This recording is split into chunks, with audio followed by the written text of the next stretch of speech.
Hello વિદ્યાર્થી મિત્રો, આપ સૌનું આપણી આ યુટ્યુબ ચેનલ પર હાર્દિક સ્વાગત છે। આજે હું લઈને આવી છું ધોરણ 9 વિષય ગુજરાતી સ્વાધ્યાયન પોથીમાં ભાગ 4 પાઠ 9 પુત્રવધુનું સ્વાગત। તો ચાલો આપણે આગળ વધીએ, પરંતુ તે પહેલાં જો તમે આપણી આ યુટ્યુબ ચેનલને લાઇક, શેર અને સબસ્ક્રાઇબ ન કરી હોય તો જરૂરથી કરી દેજો। પાઠ 9 પુત્રવધુનું સ્વાગત, વિભાગ બી અ, નીચેના જોડકા યોગ્ય રીતે જોડીને ફરીથી લખો। તો અહીંયા આપણને અ અને બ આપેલું છે। અમાં શું છે પહેલું જોઈએ પુત્રવધુની સરખામણી અને બીજું છે પુત્રવધુનું સ્વાગત। બમાં જે આપણને ઓપ્શન આપ્યા છે 4, સરસ્વતી, લક્ષ્મી, ગીત અને સોનેટ। તો ચાલો એમાંથી જોઈએ ઉત્તર। અ એટલે કે પુત્રવધુની સરખામણી માટે શું છે એનો જવાબ? તો કે બ। શું છે? બ લક્ષ્મી। ત્યારબાદ બીજું છે પુત્રવધુનું સ્વાગત, તો એની માટે શું આવશે જવાબ? ક એટલે કે ગીત। આગળ જોઈએ બ, નીચે આપેલા વિકલ્પોમાંથી યોગ્ય વિકલ્પ પસંદ કરીને ખાલી જગ્યા પૂરો। ત્રીજું, કવિના મતે પુત્રવધુનું ખાલી જગ્યા છે શું છે? આંગણું છે। પુત્રવધુ ઘરનું શું છે? આંગણું છે। ચોથું, એમણે ખાલી જગ્યા કુળને ઉજાડ્યા, તો કેટલા આવશે? 2। ત્યારબાદ પાંચમું, કવિના ઘરની ભીતો ખાલી જગ્યા છે શું છે? જૂની છે। આગળ વધીએ ક, નીચે આપેલા પ્રશ્નોના એક વાક્યમાં ઉત્તર લખો। તો છઠ્ઠો પ્રશ્ન, ઓછવ એટલે શું? તો એનો અર્થ થાય છે ઉત્સવ। સાતમો પ્રશ્ન, પુત્રવધુએ કયા કયા કુળ ઉજાડ્યા છે? એનો જવાબ છે પિયર અને સાસરી બંને ફળોને ઉજાડ્યા છે, બંને કુળોને ઉજાડ્યા છે। અહીંયા શું આવશે? બંને કુળોને ઉજાડ્યા છે। આઠમું, પુત્રવધુના વેણ કેવા લાગે છે? જવાબ વાલ નીરતા એવા લાગે છે। ઓકે, તો પુત્રવધુના વેણ કેવા છે? તો કે વાલ નીરતા હોય એવા લાગે છે। આગળ ડ, નીચેના પ્રશ્નોના વાક્ય 2-3 વાક્યમાં ઉત્તર આપવાના છે। પ્રશ્ન 9, કવિએ પુત્રવધુનું ગૌરવ કઈ રીતે કર્યું છે? જવાબ, પુત્રવધુ કુટુંબની આબરૂ જાળવનારી છે, એ ઘરની છાયડી છે, એની હાજરીમાં કુટુંબીજનો શીતળ છાયા સમી શાંતિ અનુભવે છે, એ ઘરની અગાશી ખુલ્લું આકાશ છે, એટલે કે પુત્રવધુ વિશાળ હૃદયની છે। આ રીતે કવિએ પુત્રવધુની ઘરની લક્ષ્મી, ઘરનું છત્ર, ઘરની છાયડી અને અગાશીના ખુલ્લા આકાશની સમીને કહીને તેનું ગૌરવ કર્યું છે। પ્રશ્ન 10, ઘરની અળવી ભીતો હવે શણગારથી કેમ શોભવા લાગી છે? જવાબ, ઘરની ભીતોને પુત્રવધુની આંગળીઓનો સ્પર્શ થયો, એટલે કે ઘરની ભીતો આજ સુધી સૂની અળવી હતી, પરંતુ હવે પુત્રવધુની આંગળીઓનો સ્પર્શ થતાં જ ભીતોએ જાણે સૌંદર્યના શણગાર સજ્યા હોય એમ શોભી ઉઠી। પુત્રવધુના આગમનની એટલે પ્રબળ અસર પડી કે નિર્જીવ વસ્તુમાં પણ જાણ પ્રાણ પુરાયા, ઘરનું વાતાવરણ જીવંત બની ગયું। ઈ, પ્રશ્નનો ઉત્તર 7-8 વાક્યમાં આપો। 11મો પ્રશ્ન, કવિએ ઘરનું છત્તર અને ઘરની છાયડીના વિશેષણો પુત્રવધુ માટે કેમ પ્રયોજ્ય છે?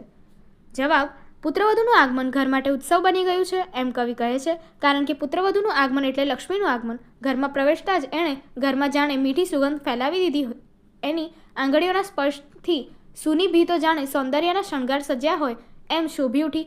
એના શબ્દોમાં વહાલ વરસતું હતું, એણે વહાલથી સૌના હૃદય જીતી લીધા। એ ઘરનું છત્ર છે, એ ઘરમાં પ્રવેશતા જ સૌને શીતળ છાયડી સમી શાંતિની પ્રતીતિ થાય છે। અગાસીના ખુલ્લા આકાશની જેમ એણે ખુલ્લા દિલથી સૌને સ્વીકારી લીધા। પિયર અને સાસરી એમ બે કુળને ઉજાડનારી આ પુત્રવધુનું આગમન ઘર માટે ઉત્સવ બની ગયું છે। ઈ, કાવ્ય પૂર્તિ કરો। એણે બબ્બે તે કુળને ઉજાડ્યા, હૈયે હૂંકને જીવતરની હાશ ઓછવ મારે આંગણે।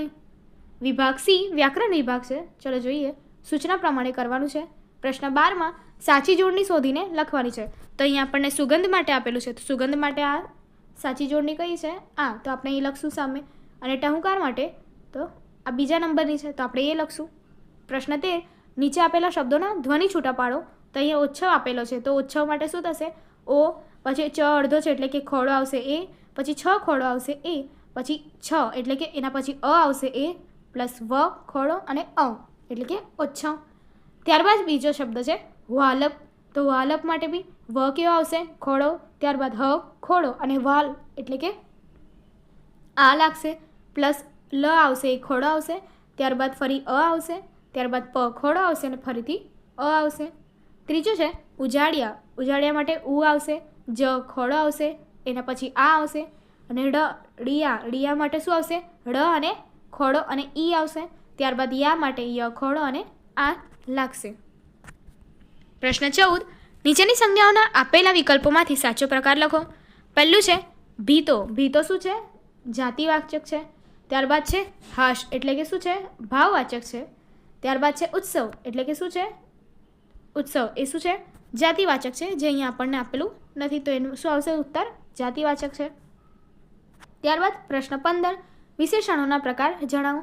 તો કે મારે ખાલી જગ્યા એટલે કે આજ લક્ષ્મી મારે આવ્યા મારે આંગણે. મારે આજ લક્ષ્મી આવ્યા મારે આંગણે, તે શું છે? સાર્વનામિક વાચક છે. ત્યારબાદ બબ્બે એટલે કે આ જે વાક્ય આપેલું છે એણે બબ્બે તે કુળને ઉજાડ્યા, એમાં બબ્બેને નીચે લીટી કરેલી છે અને એ શું છે? તો કે સંખ્યાવાચક વિશેષણ છે. આગળ જોઈએ પ્રશ્ન 16. નીચેના શબ્દોના સમાનાર્થી શબ્દો લખો. કુળ એટલે કે ખાનદાન. કુળ એટલે કે ખાનદાન. ત્યારબાદ અગાસી એટલે કે છત. કમળ એટલે કે પંકજ. મકરંદ એટલે કે શું થશે? તો કે મધ, રસ, પિયુષ અને અમૃત. ત્યારબાદ જોઈએ પ્રશ્ન 17. નીચે આપેલ શબ્દોના વિરુદ્ધાર્થી શબ્દો લખો. તો પહેલું છે છાયડી, તો શું આવશે? તડકી, અને ખુલ્લું તો આવશે બંધ. ત્યારબાદ પ્રશ્ન 18. તો કે શબ્દમાં કયો પ્રત્યય રહેલો છે એ આપણે લખવાનો છે. તો સુગંધ. સુગંધ માટે શું આવશે? પૂર્વ પ્રત્યય. જીવતર માટે પર પ્રત્યય અને ટોળલીઓ એની માટે પર પ્રત્યય. પ્રશ્ન 19. શબ્દ સમૂહ માટે એક શબ્દ આપવાનો છે. કુટુંબ અથવા કે ઘરનું ઢાંકણ એટલે કે શું કહેવાય એને? છત્ર. અને આદરપૂર્વક આવકાર એટલે સ્વાગત. પ્રશ્ન 20. રૂઢિપ્રયોગનો અર્થ આપીને વાક્ય પ્રયોગ કરવાનો છે. કુળને ઉજાડવું એટલે કે કુળની પ્રતિષ્ઠા વધે તેવું કાર્ય કરવું. અને એનું વાક્ય શું છે? પુત્રવધુ લક્ષ્મીએ બબ્બે કુળને ઉજાડ્યા. આ એનું વાક્ય છે. પ્રશ્ન 21. નીચેના શબ્દોના લિંગ ઓળખો. શણગાર. શણગાર શું છે? પુલ્લિંગ. ત્યારબાદ હૂંફ એ શું છે? સ્ત્રીલિંગ. અને જીવતર એ શું છે? નપુંસકલિંગ.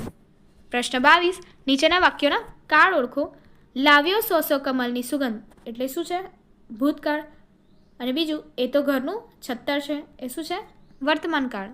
વિભાગ ડી નિબંધ લેખન છે, એટલે કે અહીંયા શું છે? કન્યા વિદાય એક કરુણ પ્રસંગ, એના પર આપણે નિબંધ લખવાનો છે. તો ચાલો જોઈએ.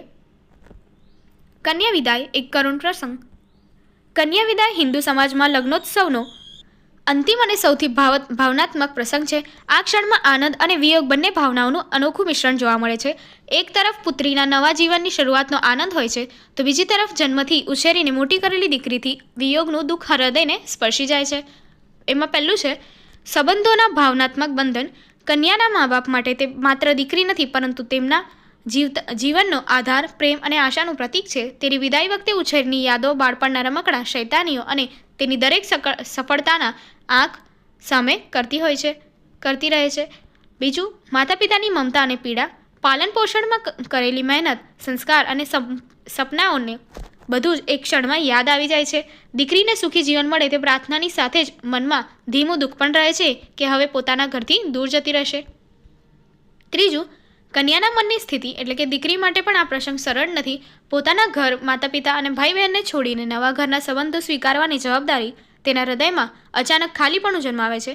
આનંદ, સંકોચ અને વિયોગની મિશ્ર ભાવનાઓ તેને રડી પડાવે છે. આગળની એક્ટિવિટી જોવા માટે અહીં આપેલી એન્ડ સ્ક્રીન પર ક્લિક કરો. Thank you.